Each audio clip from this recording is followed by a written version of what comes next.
Hello again. Something which many people have observed over the years is the way in which certain offences almost inevitably produce a similar defence, that of mental health problems. One sees this a good deal, of course, with stabbing sprees, but also with criminal activities involving children.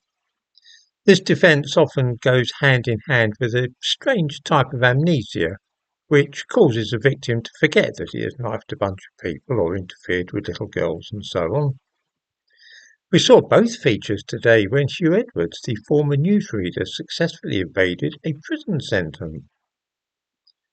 Now, I am, of course, no expert on forensic psychiatry, and so may well make some terrible errors when discussing this matter. The magistrate said during sentencing that he accepted that Huw Edwards could not remember seeing an image involving a boy aged between 7 and 9 being penetrated. Now, I must make a confession here, which is that my own memory is not all it once was, and I am prone to forgetting appointments and mislaying my belongings about the house and so on. I am, however, fairly confident that if I saw an image of a child aged between 7 and 9 being penetrated sexually, then this is not something which I would be likely to forget. It would, I suspect, sear itself onto my memory, and I would not be able to rid myself of the image, however hard I might try to do so later. This would be particularly likely if I had acquired it because somebody I was chatting to online asked me if I wanted to see naughty pictures and videos of somebody who was young, and I replied, "Go on."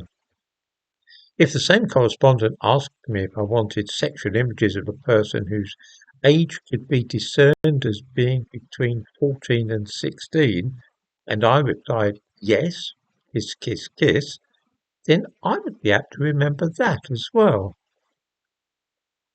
With such an appalling memory, it's a wonder really that Huw Edwards was able to do his job at the BBC and remember all that he was supposed to be up to there.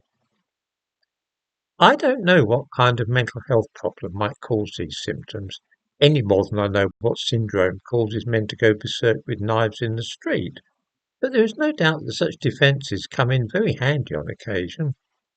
In Huw Edwards' case, he had the added advantage of being able to be represented as gay. This meant that anybody raising their eyebrows at some of his actions could easily be smeared as homophobic. This is, of course, why Owen Jones was so quick off the mark to condemn anybody criticising Edwards when the story of his secret life broke last year.